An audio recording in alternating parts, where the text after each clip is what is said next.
আপনি আমাকে গ্রেফতার করবেন, নিয়ে যান। বঙ্গবন্ধুর মাথার উপর পেশাব করার পরে আর পরশুদিন লতিফ সিদ্দিকীর গালে গালে জুতা মারো, দুই গালে জুতা মারো, তালে তালে।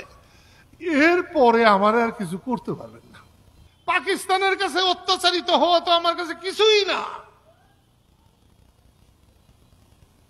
কিন্তু বাংলাদেশে এই পোলারা জন্মাইল কেমনে, যাদের পাকিস্তানি মনোভাব। অধ্যাপক ইউনূস, আপনাকে আমি খুব সম্মানের চোখে দেখেছি। হাসিনা সরকার যখন আপনার সব গ্রামীণ ব্যাংক মাটির নিচে ঢাইয়ে দিতে চেয়েছিল, আমি রাত দিন আপনার পক্ষে কাজ করেছি। ভুলে গেছেন? বাংলাদেশের মানুষ কিন্তু ঋণে জর্জরিত। এখানে যতগুলো মানুষ এসেছে 10 জন ঋণ ছাড়া আছে কিনা আমি জানি না।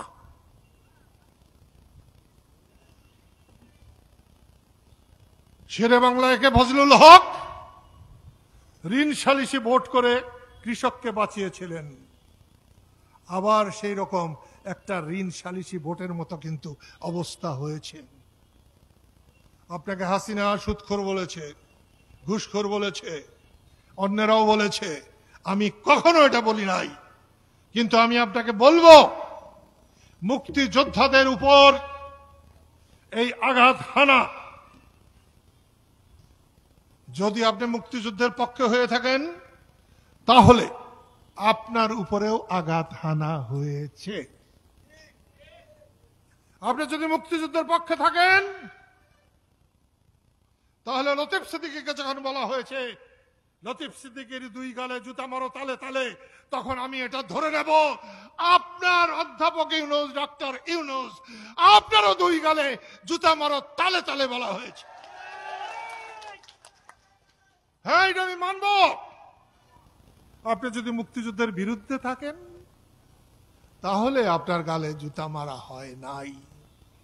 আপনি যদি রাজাকার থাকেন, আলবদর থাকেন, শান্তি কমিটি হয়ে থাকেন, তাহলে মারা হয় নাই। কিন্তু মুক্তিযুদ্ধের পক্ষে, স্বাধীনতার পক্ষে যদি আপনি থাকেন তাহলে আপনার গালেও জুতা মারা হয়েছে। আমি এর বিচার চাই, আমি এর বিচার চাই। আমাদের সভাপতি, এই সভার সভাপতি, আমার অত্যন্ত স্নেহধন্য ফজলুল হক বীর প্রতীক, এমনি এমনি ওর মুখ দেখে কেউ দেয় নাই।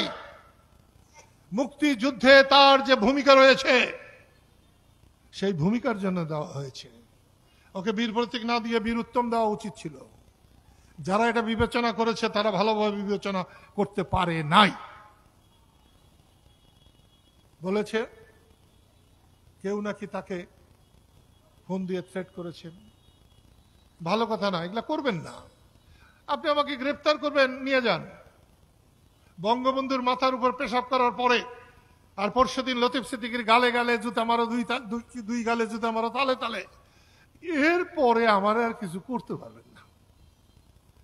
75 সালে আমাকে যখন গভর্নর করা হয় তখন আমি হুজুর মৌলানা ভাসানীর কাছে গিয়েছিলাম।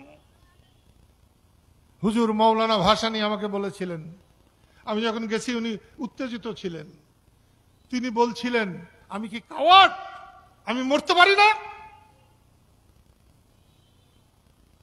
আজকে আমারও 80 বছর বয়স, আমি মরতে পারি না? তাই ওগুলা করবেন না। সম্মান যদি করতে চান করুন। সম্মান কিন্তু